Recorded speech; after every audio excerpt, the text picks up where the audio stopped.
What is going on, Colts Nation? Welcome back to another episode of Bring the Juice. Your guy, Cody, here, and we are here for a training camp recap from today's practice. Obviously, today's practice was a sold out practice on a Sunday afternoon.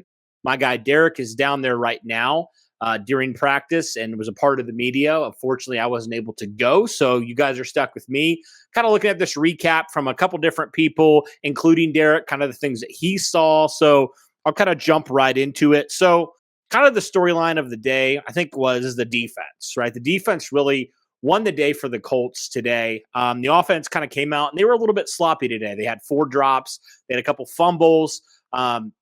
And overall, just wasn't a great day for the offense. Matt Ryan, though, continues to be interceptionless in terms of the 11-on-11 drills. He did get intercepted more on 7-on-7s, one from Stephon Gilmore that he took back to the house.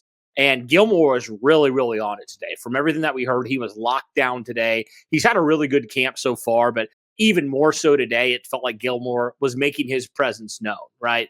And we kind of expected that. Gilmore eventually was going to just have one of those days where he's locking everybody down. He's still one of the better corners in the league, even past age 30. So really great to see that Gilmore is continuing to be locked down there. Also, Isaiah Rodgers had a nice day as well, from what I hear. He had a really athletic interception that he had against Nyheim Hines. So that was definitely something to make note of. A couple other things as well. Kiki Kuti actually made a couple nice catches today, according to George Bremer. He has been standing out today. He had been strong today. He'd kind of been, working with that second team offense with Nick Foles and such. But it seems like he had another strong day today, and he's had a couple strong days as well. So that's great to see. A couple other things. Another standout here from a guy that's kind of on the roster bubble, who we actually just talked about, is Jojo Doman. Had another really, really good day. Continuing to make his presence felt, continuing to do that, continuing to be in on tackles. And guys, I honestly think Doman has a really good chance and continues to push himself into that conversation for making the final 53-man roster, right? We've talked about it before, how we feel like Doman was the steal in terms of an undrafted guy that we thought could potentially be a mid-round pick. So all of a sudden, Jojo Doman, don't be surprised if he's sitting there at your 5th linebacker spot. I wouldn't be shocked in the slightest. Seems like when the pads came on, something just clicked for Jojo Doman. And so it's really exciting to see him continuing to stack good days on top of each other. So that's something of note. Final numbers for Matt Ryan today. He was 11 of 18 with 4 drops today. So it was a little bit sloppy from a receiving standpoint. Still, like I said, hasn't thrown an interception on 11 on 11. So that was kind of his stats from today. A couple observations I want to have from it, Derek, as well.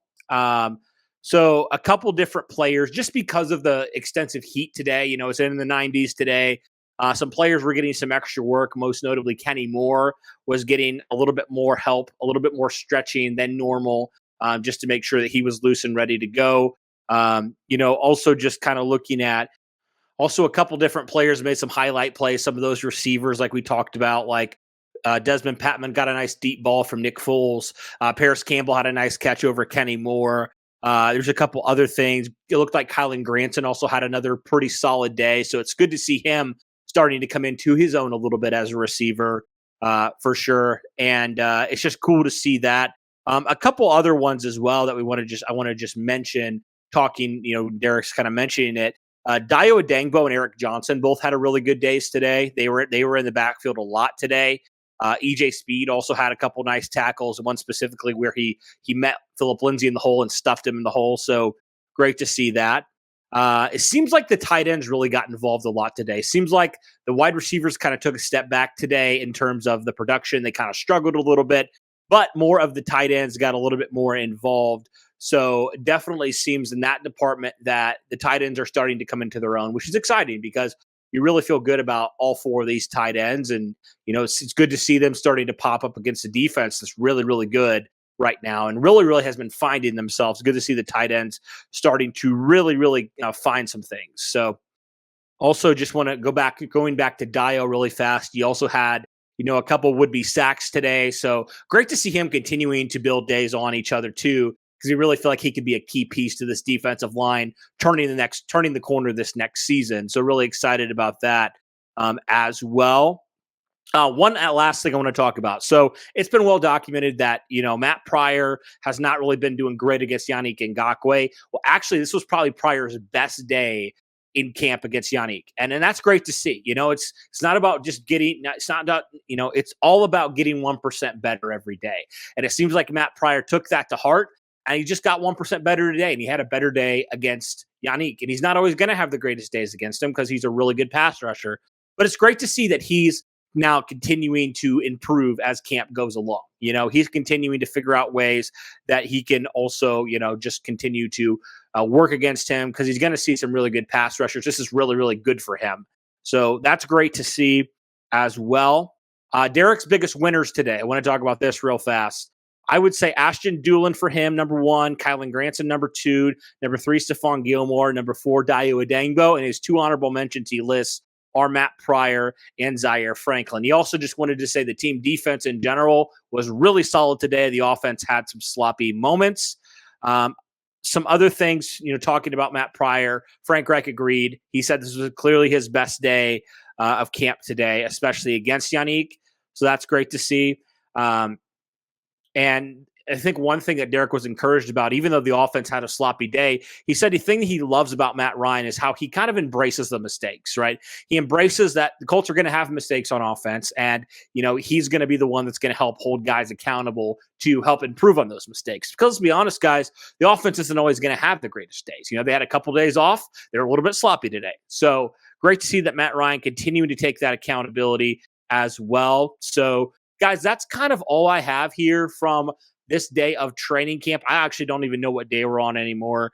We've been a couple weeks in. This is officially, depending how you look on it, either the end of week 2 or the start of week 3. So really excited for that, guys. It's going to be a great week. Guys, also be on the lookout for a special interview coming up really soon. Really excited about that. In about a week, we'll give more details here in the coming days. So be sure to be on the lookout for that. But that'll do it for this one, guys. Thank you guys so much for tuning in. Really appreciate all your support. Let me know your thoughts on today's training camp. Some players who stood out, some players who you feel like really need to continue to step up. Maybe some players who maybe have just recently started to step up. Let me know all those things in the comments below. But honestly, guys, thank you so much for all your support. It means the world to us. If you would do us a favor, hit that like button, hit that subscribe button, because, guys, we are going to just continue to crank out the content. That is a promise. We're going to continue to do that for you guys because we love you guys. We love Colts Nation, and we want to give back to you guys. And the way that you guys can say thank you to us is by tuning into our videos and liking and subscribing, all that good stuff. We always appreciate that. But, guys, that'll do it for this video. Thank you so much. And as always, guys, go Colts.